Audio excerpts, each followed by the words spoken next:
So then, because you are lukewarm, and neither cold nor hot, I will vomit you out of my mouth. People, that is not good. Jesus said the spiritual condition of this congregation made him literally nauseated, and he wanted to regurgitate. That's an extremely negative reaction Jesus had to this church and its constituency. Remember, a church is just an accumulation of those Christians that are each a part of it. So if in a corporate sense, a church is considered lukewarm, then that's because it consists of individual lukewarm congregants. One researcher has argued that probably 80% of U.S. churches and U.S. Christians are lukewarm. And there's evidence to substantiate that opinion. During the past decade, the U.S. population has increased 11.4%, but the U.S. church membership has decreased 9.5%. 80 to 85% of all congregations across denominational lines are stagnant or regressing in a numerical sense. During the past 12 months, 50% of all evangelical congregations did not add one new congregant through evangelism. 80% of church growth that does occur is from people coming from another area congregation and not from new converts to Jesus Christ.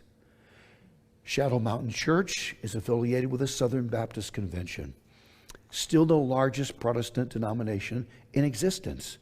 But the convention has experienced a decline in total membership for the past 13 consecutive years.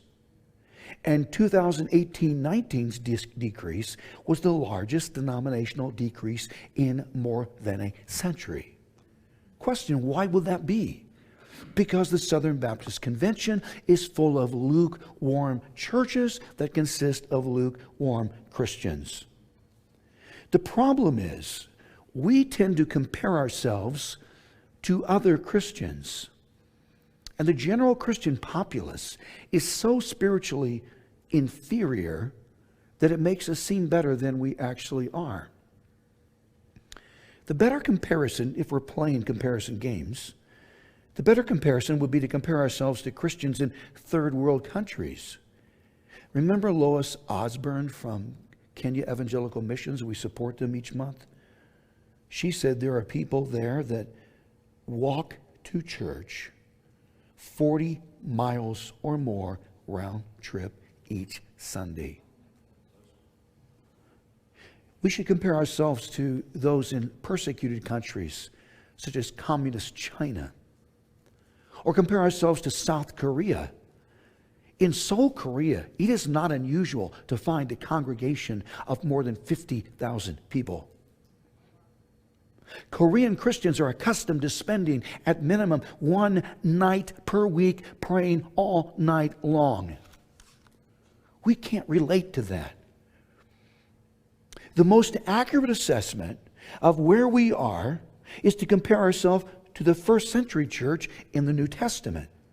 And Vance Havner said, the church is so subnormal that if it ever got back to the New Testament normal, it would seem to people to be abnormal. He's right. Verse 17. Jesus then described Laodicea's complete misdiagnosis of their true spiritual condition.